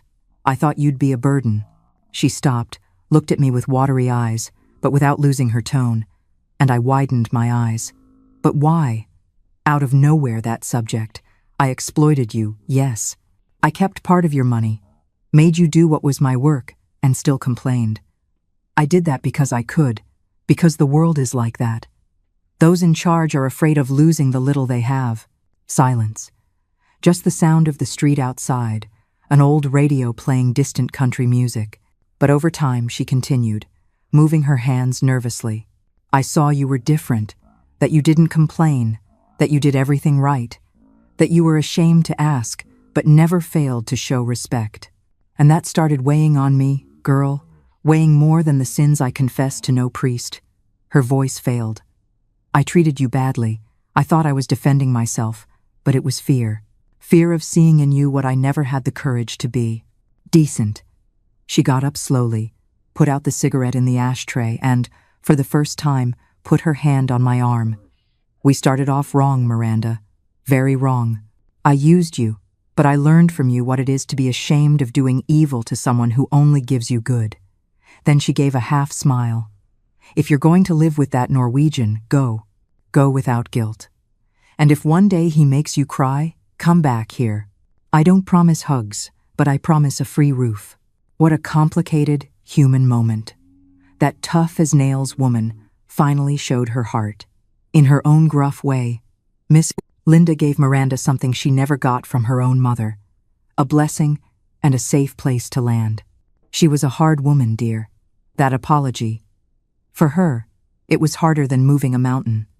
But I understood her. We were both women who had to fight just to exist, and in the end, she saw me. She truly saw me. She turned her back, wiped the corner of her eye with her apron, and left the room without saying anything else. I stood there looking at the door, thinking about everything. I knew our relationship hadn't been the same for a long time. The truth is that even with everything she had done, I liked Miss Linda. I liked her rough way, her sharp tongue, that hardness that hid a tired heart. To me, it didn't matter whether she apologized or not. I had already understood the type of woman she was. But even so, when I heard her admit she had acted wrongly toward me, I felt a relief I can't even explain. It was as if, for an instant, all the weight of what I had lived there became lighter, as if an old weight had dissolved in the air along with the cigarette smoke that still lingered in the room. The next day, when he arrived to know my answer, he saw me with my bundles ready in hand. I said yes to Philip. The apartment was small, but it was better than any place I had ever lived. On the second floor of a 4-story building with a concrete staircase, it had a living room that also served as a bedroom, with a double bed against the wall, an old wardrobe, a little table. It had a tiny kitchen with a 2-burner stove, sink, a shelf. The bathroom was small, but it was ours. Just ours, with an electric shower. The living room window faced the street. There was light coming in. There was life. The first night was strange. We had simple dinner I made. Rice with eggs. We washed the dishes together. Me washing, him drying. And then we stood there, not really knowing what to do. I showered after him, came out in my big, loose, ugly nightgown. But it was the only one I had. Philip realized I was nervous. He sat next to me on the bed, held my hand, said we didn't need to rush, that we could just sleep. But I didn't want to just sleep. I kissed him. He responded slowly, carefully. We started taking off each other's clothes. I was shaking all over. When I was naked in front of him, I wanted to cover myself. I was ashamed of my body, but he held my hands, moved them away, kept looking. We did it. It was nice, wonderful. It even hurt at first, bled a little, but then it was good. He was careful, slow, asking if I was okay. Then we stayed embraced in bed. It didn't seem real. At dawn, he looked for me again and I responded. The next day, I woke up consumed by a shame that burned me inside. The light coming through the window made everything too clear, and me there, exposed, not knowing where to hide. I tried to cover myself, reach for my nightgown, but he pulled me back. He said he wanted to look at me, that I didn't need to hide anything. I didn't know what to do, my heart racing, my face burning. Even with my body trembling, I did what he asked, without quite understanding what I was feeling. Fear, modesty, desire, all mixed together. He went crazy, and we did it again. Then he told me some things that made me jealous. He said he had been with other women before, that he had girlfriends back in Norway, but that none of them made him feel the way I did, and that my body was the most beautiful he had ever seen naked. I cried, because no one had ever talked about my body like that. Each one went to work, but now it was funny. Things had reversed. He walked, and I took the bus. I spent the whole day with my head elsewhere, counting the hours to go home. It seemed we lived in an endless honeymoon. We just had to look at each other for everything to start again. That fire, that desire, that silly joy of being close, that man was everything in my life. The following months were the happiest of my life so far. I'd wake up early, make coffee, see Philip leaving for the health center. I continued working at St. Luke's Hospital as a cleaning lady. I'd return after him in the early evening, make food for us. We'd have dinner together, talk, laugh. We made love every night, only on those monthly days that we respected. We slept cuddled up. At the hospital, everyone already knew we lived together. It was a subject in the corridors, in the cafeterias, even in the locker room. Some looked with admiration, others with spite, and there was always someone who'd make a little joke or give a crooked look. They said I had hooked the Norwegian doctor, that he had only stayed in the country because of me and that hurt a lot of people. There was one in particular, Jessica from reception, pretty girl, one of those who knew the effect they had. Dark hair, straight, hitting her shoulder, red lipstick, always perfumed. She hated me, and I knew exactly why. I found out from a gossipy nurse that she was always hitting on him before we assumed our relationship. She did everything to get attention. Forced little laugh, touch on the arm, silly compliment. But deep down, I thanked God he didn't work there anymore. What if one day she got what she wanted? They say men are weak, and I don't doubt it. And that Jessica, with that rehearsed smile and that hunting look, was the type of woman who could turn anyone's head. Just thinking about it gave me a chill in my stomach, fear, jealousy, and also that stubborn pride of knowing that, in the end, it was me he chose to stay with. About 8 months passed. That's when Philip's paperwork finally came through complete. He managed to validate his diploma for good, got his American registration official. The health center formalized his contract, increased his salary a bit. We continued in the same apartment, but now with everything right, legal, documented. It was only after living together, almost a year, that we decided to really marry, make it official in church. Not because anyone demanded it, but because we wanted to. And that's when we scheduled the wedding at St. Anthony's Church. We got married in '82, me at 27 years old, him at 34, 7 years difference. Simple ceremony at St. Anthony's Church on a Saturday morning. Small church, old, with old wooden benches and smell of wax candle. There weren't many people. Sister Margaret was there, all emotional, wiping tears with a little handkerchief. Miss Linda, too, in a nice dress, smiling broadly. Some hospital colleagues Philip had called, some of his patients from the health center who insisted on coming. In total, about 25 people. Miss Linda went to the store with me. We chose the dress. Simple dress, white, cheap fabric. It had long sleeves to protect my skin, round neckline, straight skirt to the ankle. It wasn't a magazine dress. It wasn't an expensive store dress, but it was my wedding dress. And I felt like the most beautiful woman in the world when I wore it. I entered the church alone. I had no father or father-in-law to take me to the altar. I had no family at all, but it didn't matter. I walked slowly down the aisle. Philip was there in front, in a dark suit. When he saw me, he smiled in that way that made his whole face change. His eyes shone, filled with tears. The priest was an old man, with a trembling voice, who did the whole ceremony in half an hour. He read the vows with that solemn tone, asked if we accepted each other in joy and sadness, in health and sickness, and then blessed the rings. They were simple rings, but gold, chosen carefully. This time, Philip wanted me to go with him to the jewelry store so that what happened the other time wouldn't happen again. When the ring was loose on my finger, we tried several, one by one, until we found the right pair. When the priest told us to exchange them, they fit perfectly. When the priest said Philip could kiss the bride, he pulled me close, held my face in his hands, and kissed me. A long kiss, full of promise, full of love. People clapped. We left the church hand in hand, husband and wife. The sun was strong outside, but for the first time in my life I didn't care. I didn't care about the skin that would burn, didn't care about the eyes that burned. I only felt happiness. Happiness so big it didn't fit inside me. After the ceremony, we went home to celebrate in the building's hall where we lived. It wasn't big, but it had tall windows, waxed floor, and some white curtains that let the sun in beautifully. Philip and I had prepared everything together the night before.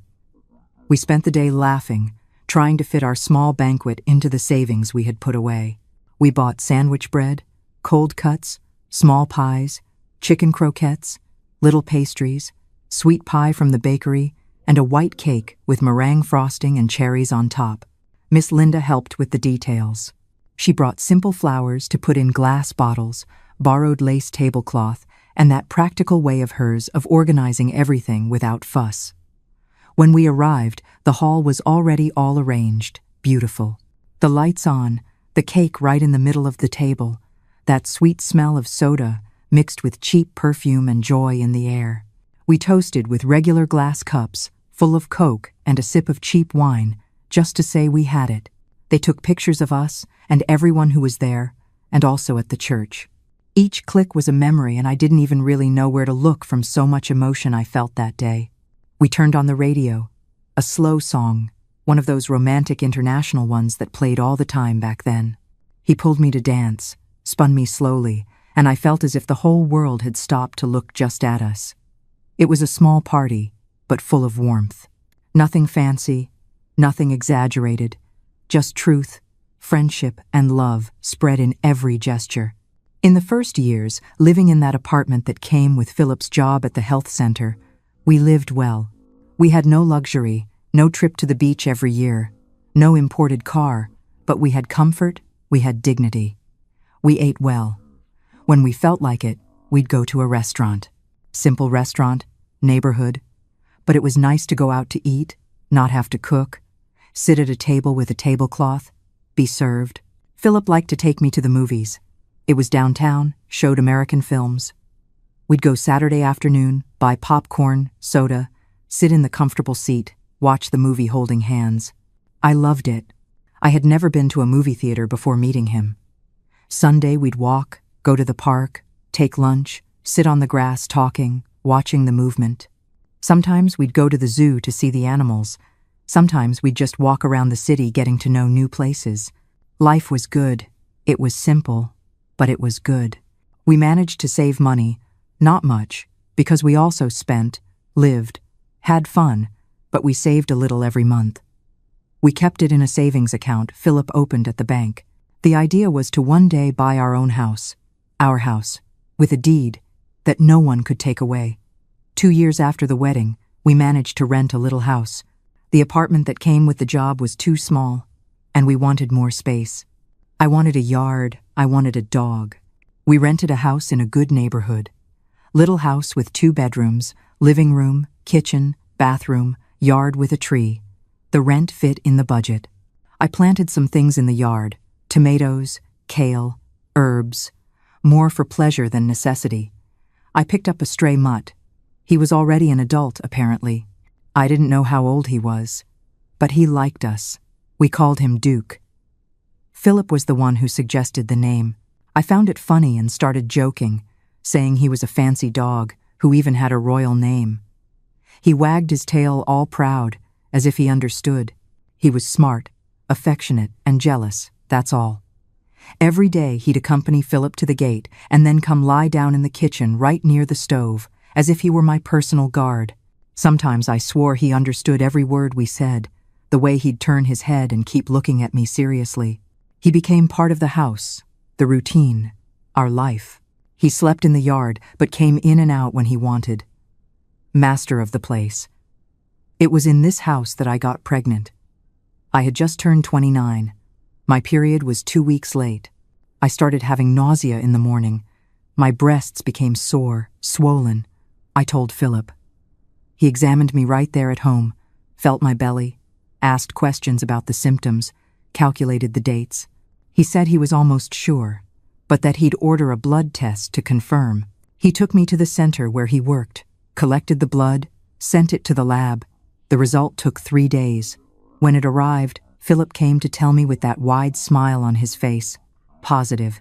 I was pregnant. I was happy and terrified at the same time. Happy because I was going to be a mother, going to have my own child, a real family, but terrified because I remembered my mother-in-law's words, that cruel letter, genetic defect, shouldn't have children.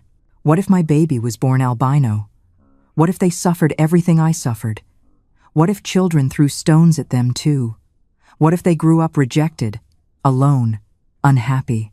Philip noticed my fear, sat with me on the bed, held my hands, explained patiently. He said albinism was recessive, that it needed 2 genes, one from the father and one from the mother, that he wasn't a carrier at least, based on his entire family history. There was no trace of it, making the chances very low, almost impossible. And even if the baby was born albino, they'd be loved. They'd grow up in a family that accepted them, that protected them, wouldn't suffer what I suffered. That calmed me a little. But the fear continued there, small, deep in my chest. The first months were difficult. Nausea every day, especially in the morning. I couldn't eat almost anything. The smell of coffee made me nauseous, the smell of fried meat too. I lost weight in the first 3 months instead of gaining.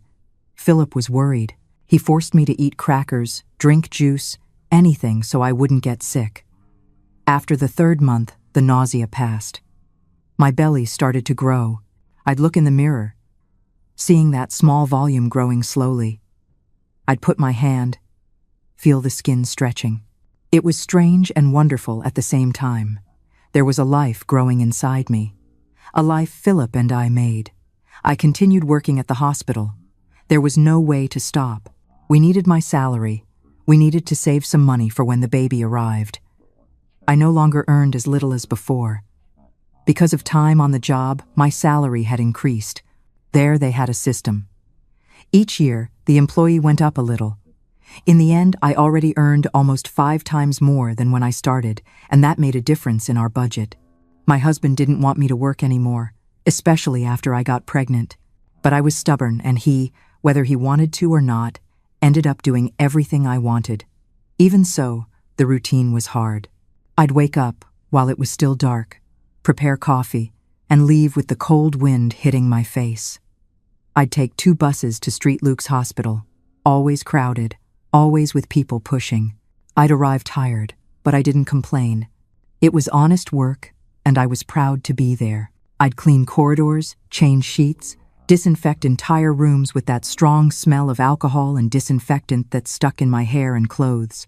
Sometimes the baby would move slightly and I'd stop for a second, put my hand on my belly, and smile alone.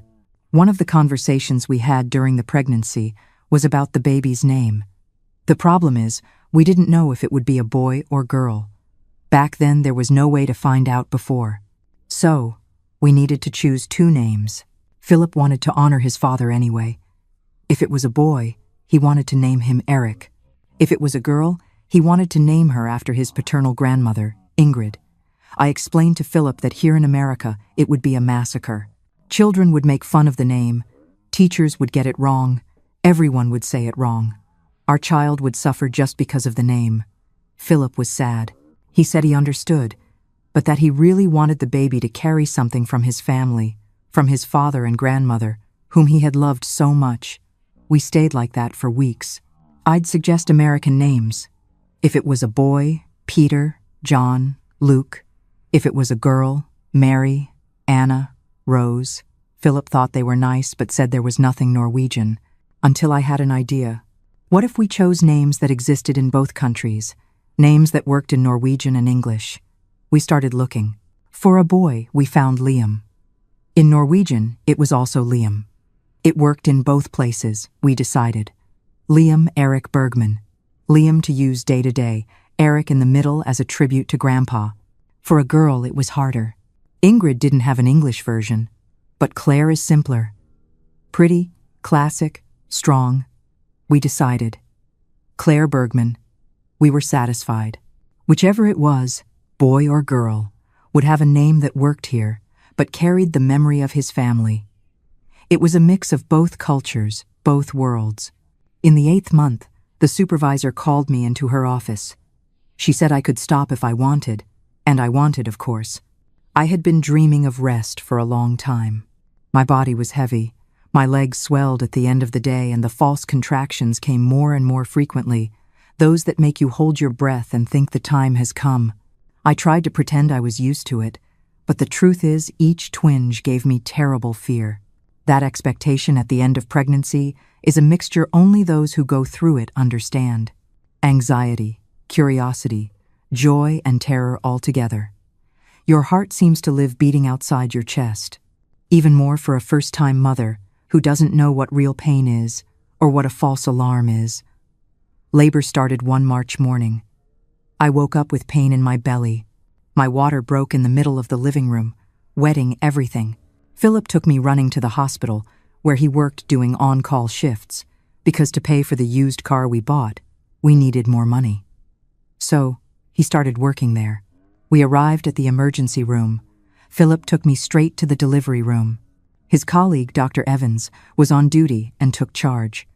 Philip stayed right by my head, in his street clothes, holding my hand.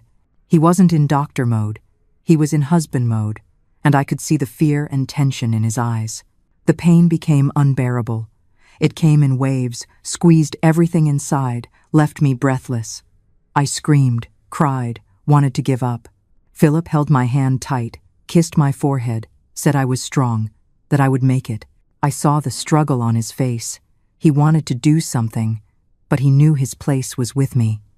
The nurse stayed alert, monitoring everything.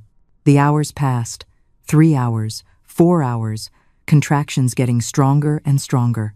Dr. Evans checked the dilation, spoke calmly to the nurse, and when he looked at me, his voice was reassuring. Finally, he said it was crowning, that I needed to push.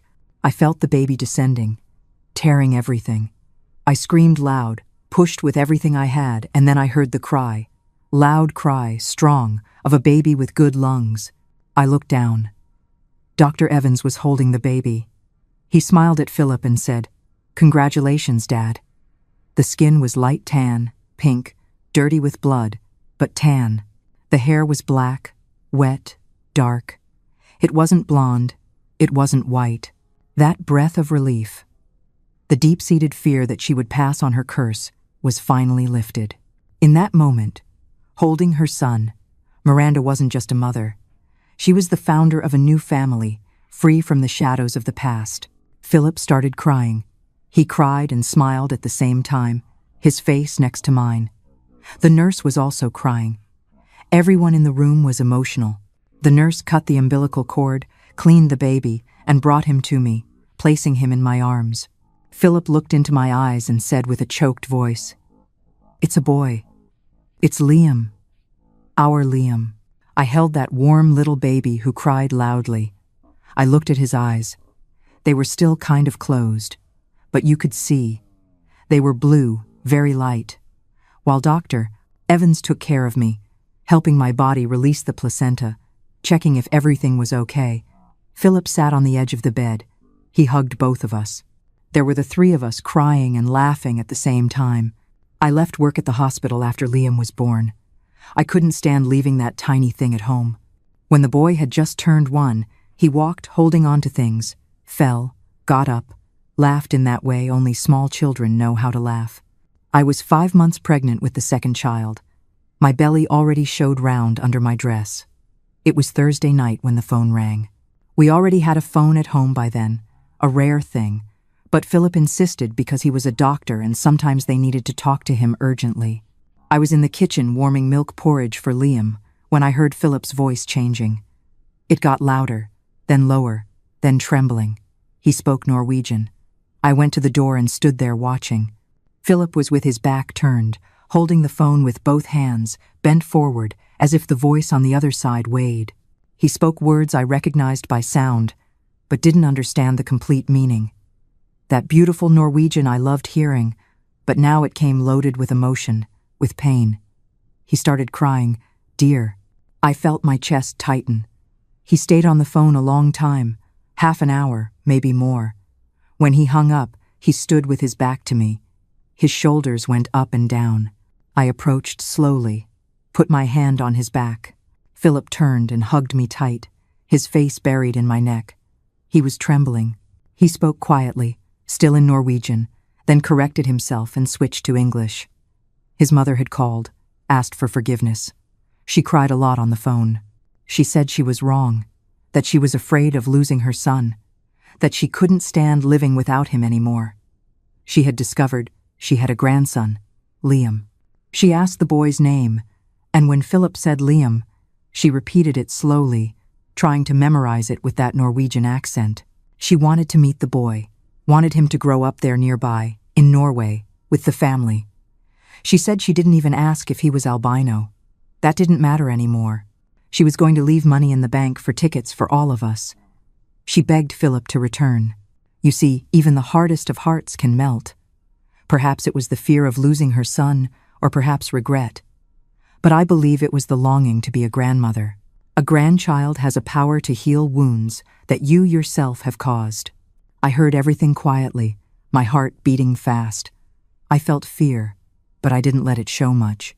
Philip pulled his face away, looked at me with red, swollen eyes, said he wanted to go, that he missed his family, his land, the language, the smell of things he had known since he was a boy, that he wanted the children to meet their grandmother, uncles, cousins, that he wanted me to know where he came from.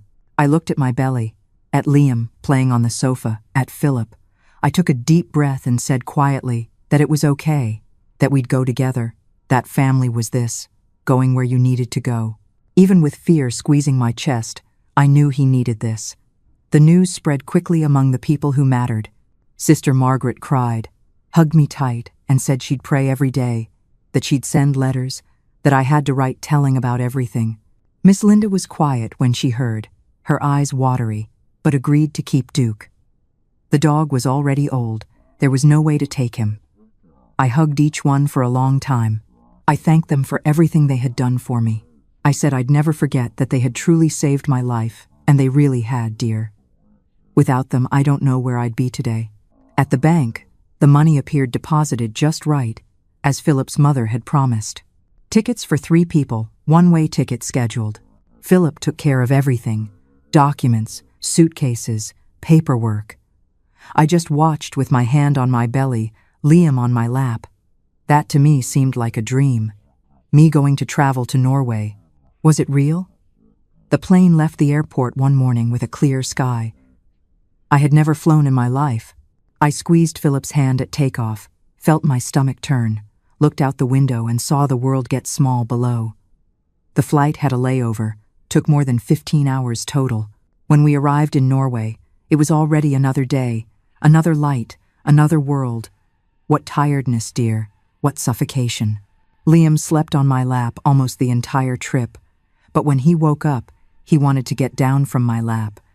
He didn't even walk properly, but he was restless, agitated, and people all looking with ugly faces. When we got off the plane, the cold hit my face like a wave, a clean, cutting cold that came from all sides at once, from the ground, from the air, from the airport glass walls. It was early April, and Philip said spring was coming, but to me that was still winter. The wind came through the thick coat he had bought for me before the trip and seemed to pierce to the bone.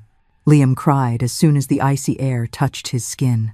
I pressed the boy against my chest, covered his little head with the wool blanket, and firmly set my step, trying to keep up with the pace of everyone who walked fast, without talking loud, without looking to the sides.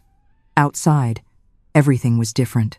The thin, tall trees were still kind of bare, just some little twigs with new leaves on the tips. Some cherry trees already had flowers, and the wind spread pink petals on the wet ground. The air smelled of recent rain, of metal and wet earth. The sky was a silvery gray I had never seen. It didn't even look like a real sky. It looked like cloth stretched over the world. People walked fast, with firm steps, without looking anyone in the eyes. Everything was too organized, too clean, too silent. In America there was noise, people talking loud, horns, music coming from houses. There the silence weighed. Even Liam was quiet on my lap, feeling that different climate. Philip took us to a big taxi, black, that shone even with the gray sky. The driver was a gray-mustached gentleman who greeted Philip in Norwegian. He looked at me and Liam with a curious face, but said nothing. He put the suitcases in the trunk carefully, as if they were eggs. Inside, the car smelled of leather and old cigarettes. The road was smooth, no potholes. On each side were houses with pointed roofs, red or brown, all tidy as if they were toys. Small gardens in front, with flowers organized in rows. No high walls, no bars. People trusted each other, Philip explained to me. That was so strange to me it almost didn't seem real.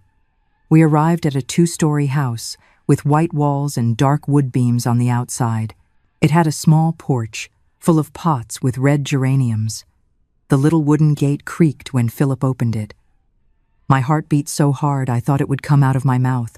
The door opened before we even got there. A short lady, white hair pulled back in a bun, floral apron over her navy blue dress, appeared in the doorway. Her eyes were just like Philip's, that light blue that looks like ice.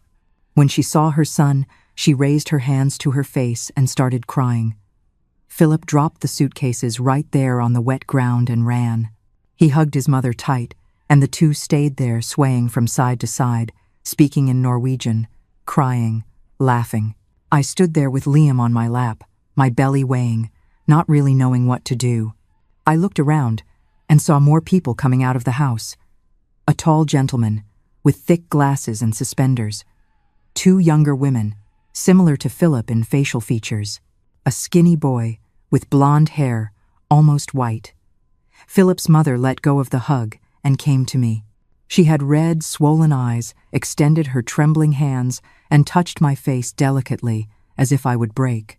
She said something in Norwegian I didn't understand, but from the affectionate way, the low tone, I realized it was good. Then she looked at Liam, who stared at me with those little black eyes, scared, clinging to my neck. She asked permission with a gesture, stretched out her arms. I let her take the boy, even with my heart tight with fear. Liam shrank all up at first, but Grandma started making funny little noises, rocking him gently, and the boy gave a little laugh. That melted everything, dear. I saw the woman crying and smiling at the same time, kissing her grandson's little head, repeating the name Liam with that funny accent that came out. Liam. Philip's uncle greeted me with a firm, formal handshake. The sisters hugged me quickly, kind of awkwardly. The younger brother just waved from afar. I realized right away I was being measured, evaluated. We entered the house. The floor was light wood that creaked quietly with each step. It smelled of furniture wax, warm bread, something sweet baking. The living room had heavy, dark, old furniture, brown leather sofa, bookshelf full of books, thick burgundy velvet curtains on the windows. On the wall, a large wall clock, loud tick-tock marking time, old portraits in silver picture frames. Everything very tidy, everything in its right place. They indicated for me to sit on the sofa. Philip's mother brought a tray with fine porcelain cups, teapot, little plates with golden cookies, dusted with sugar. She served the tea carefully, afraid of spilling, of breaking something. The tea was strong, bitter, different. The cookies were hard, but melted in your mouth, leaving a taste of butter and vanilla. Philip translated some things, but not everything. The whole family talked at the same time, too fast. They asked questions I didn't understand.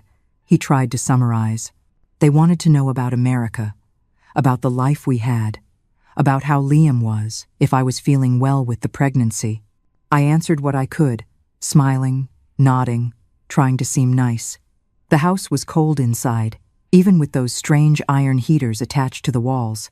There was a draft coming under the doors. I asked permission to get another coat from the suitcase, and Philip's older sister, Catherine, took me upstairs. The room they had prepared for us was large, with a tall double bed, covered with a thick down comforter. There was a dark wood crib against the wall, already arranged with a clean white sheet waiting for Liam. The windows faced the street, and through the lace curtains I saw the neighboring houses, all identical, all tidy. Catherine tried to talk to me in English. She knew a few loose words Philip had taught by letter. "Welcome," she said with a heavy accent and smiled. I touched her arm in thanks. She understood. That night they made a big dinner. The table was set with a starched white tablecloth, porcelain dishes with blue flower designs on the edges, heavy silverware. There were lit candles in the center. Philip's mother brought a huge platter of roast meat. It smelled of garlic and wine. There were boiled potatoes shining with butter, braised red cabbage that released a strong, sour smell, dark, dense breads that we cut in thick slices. The meat was tender, juicy, seasoned in a way I had never tasted. The cabbage was sweet and sour at the same time, weird but good. They ate slowly, chewed properly, wiped their mouths with a napkin after each fork. No one spoke with their mouth full. No one put their elbows on the table. Everything had rules, a right way to do it. After dinner, Philip's mother brought an apple pie, still warm, dusted with sugar and cinnamon. The crust was crispy on the outside and soft on the inside. The apples melted in your mouth. They served it with freshly whipped cream. I ate 2 slices, pregnant as I was with that lion's hunger. Philip started working at the city hospital, which was about 20 minutes away by car. His uncle had arranged everything, used his contacts. It was a large, modern hospital with equipment that didn't even exist in America. Philip would tell me about the surgeries, the cases, excited in a way I hadn't seen in a long time. He was home. He was in his place. I stayed at the house with his mother and Catherine during the day. The sister was separated from her husband. No children. They tried to teach me Norwegian, pointed to objects and said the names slowly. Board, table, stole, chair, bread. I'd repeat, forget, repeat again. Liam started understanding Norwegian before me. Children learn too fast, dear. The food was plentiful, heavy. In the morning there were varied breads, homemade jams, yellow and white cheeses, very thinly sliced ham, hard-boiled eggs cut in half, strong coffee served in small cups. At lunch there was always meat, potatoes some way, cooked vegetables, thick sauce. In the afternoon, cake and tea. At night, bread with cold cuts or creamy soup with sausage. I gained weight fast. My belly grew. The baby moved strongly. The second child was born in August, in a clean white hospital, silent, that even made you ashamed to scream. It smelled of disinfectant and lavender. It was a girl. We named her Claire, as we had already agreed, which worked in English and Norwegian. Philip's mother cried when she saw her granddaughter. The girl wasn't albino. She had Liam's skin, but her hair was blonde and her eyes light blue. A son, and now a daughter. A new life, in a new land, surrounded by a family that finally embraced her. Miranda's long, painful journey from the shadows was finally complete. We lived at his mother's house the first months. Then, Philip used the inheritance money his father had saved for him all those years and bought a house for us. A beautiful, spacious house, closer to the hospital. It was really ours, deed in his name and everything. It had central heating, hot water without having to heat it on the stove, a washing machine that spun by itself. I didn't have to wash anything by hand. What a marvel. It had a big refrigerator that didn't defrost, a beautiful stove that worked just by turning the knob. The streets were too clean. There was no trash on the ground. No one threw anything out the window. Neighbors greeted with their heads, but didn't stop to talk. There wasn't that closeness there was in America, that entering each other's houses without warning, that having coffee together on the porch. Each one stayed in their square, as they say in America. I missed my Duke so much, poor thing. How I missed my companion. I cried so many times when I remembered him. I'm sure he must have suffered too. What I knew was that Philip was happy. I saw it in his eyes, in the way he walked lighter, in the smile that came easier. The family had received him with open arms, had truly apologized. His mother lived at our house helping with the children, cooking, taking care. Liam called her Oma, grandmother in Norwegian, and she melted completely. Gradually, I got used to it. I learned to cook their foods, learned to make that apple pie everyone loved. I learned to walk in the cold without complaining, to wear 3 shirts at the same time, to like snow when it started falling in November. I learned to understand Norwegian, at least the basics, enough to talk to people at the market, at the bakery, at the children's playground. It was very difficult, I won't deny it. But today I speak fluently. I speak fast, like them. Thank God we had money for everything, my dear. Philip earned well, very well. The salary came in Norwegian kroner, colorful and firm bills that I kept in an envelope inside the drawer, just to look at from time to time and remember that it was real. I had never seen so much money together in my life. We could buy what we wanted. The boys' clothes came from the good stores downtown, those that smelled of new fabric and had mannequins in the window with scarves wrapped around their necks and leather boots lined up underneath. The coats were thick, wool, the buttons heavy, the lining soft. They lasted years. We had our own car, a dark blue Volvo with the steering wheel on the left side and the seat that made noise when I adjusted it. Philip would wash it every Saturday morning, with the hose running and the children running around, throwing foam on the clean sidewalks. I'd stay at the window watching that scene that looked like a television commercial. The proud father, the shining car, the smell of soap and gasoline mixed with the cold air. During vacations we'd travel, take the train, and that for me was a show in itself. The huge windows, the metallic sound gliding on the tracks, the fields passing by quickly, full of cows and windmills. We got to know entire cities like that, one more beautiful than the other. We went to stone castles with tall towers and red carpets in the corridors, museums full of old paintings and wall clocks that seemed to breathe, and mountains covered with snow where the silence of the white seemed to swallow the world. I'd look at all that and think that their money had another weight, another smell, another way of existing. There, each krone seemed to yield double, and everything we bought lasted years. Today, dear, Philip and I are still together. Him at 77 years old, me at 70. We still live here in Norway, in that same house he bought so many years ago. Philip retired a long time ago, but he's still stubborn. He keeps reading those medical books, discussing cases with the younger doctors who come to visit. He says he doesn't miss the hospital, but I know he does. His gaze still shines when the subject is patient, diagnosis, cure. Liam lives in Oslo. He's 40 years old, tall like his father. He's an engineer, married a blonde Norwegian girl. Nice. They gave me 3 beautiful grandchildren who are already big, teenagers. Claire stayed closer and lives right here in the city. She's a homemaker, a real lady. She married a wealthy man, one of those elegant ones, in a suit and expensive watch, who speaks softly and opens the car door for her. The 2 gave me 2 beautiful grandchildren, who speaks some words in English and Norwegian mixed. And dear, it's the sweetest thing in the world to hear. I sent money to Miss Linda whenever I could in the first years. I'd also call from time to time on that phone at the little store that was nearby. We'd talk a little. I'd ask about Duke, she'd ask about the boys. Until one day, about 10 years after we left, a neighbor answered the phone. She gave me the news that Miss Linda had been found dead inside her house. Alone, poor thing. My chest tightened so much I couldn't breathe. I cried for days in a row. Miss Linda. She was not an easy woman to love, but she was the only family I had in Louisville. When I heard she had died, all alone, it pained me so. I just hoped she knew, somewhere on the other side of the world, that someone was truly grateful for her. I owed her more than just a roof over my head. I tried for years to find Aunt Rachel, too. I wrote letters to her old address, hoping her husband or her son might still be there. I even asked Philip if we could hire someone to look for her. But the letters all came back, return to sender.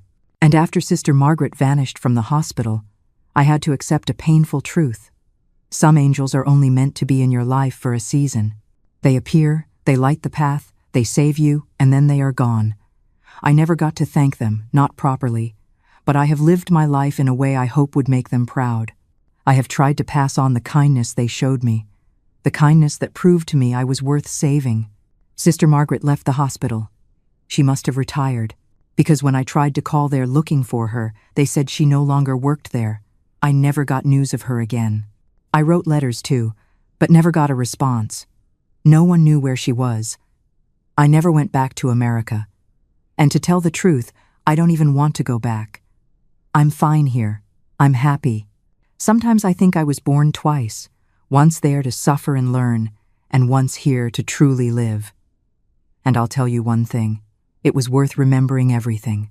Every pain, every choice, every miracle that brought me to this paradise I now call home, brought me to a life I never imagined having. Life teaches us in a strange way, doesn't it? Sometimes it takes everything away to later return it double. Sometimes it hurts to later heal. My story is proof that no matter how dark the beginning, it does not define your end. The world may tell you that you are cursed, that you are broken, or that you are not worthy of love. But your worth is not decided by the people who cannot see it. It is forged in the silence, in the endurance, and in the small, brave choice to get up one more day. I went from being a girl hidden in the shadows to a woman living in the light. Thank you for sitting with me and listening to my story. The story it took me 70 years to tell. If my journey has touched your heart, please leave a like on this video and share it with someone who might need to hear a message of hope. And please subscribe to our channel for more stories that prove the strength of the human spirit. What part of my story resonated with you the most? Let me know in the comments below. May God bless you and your family in whatever part of a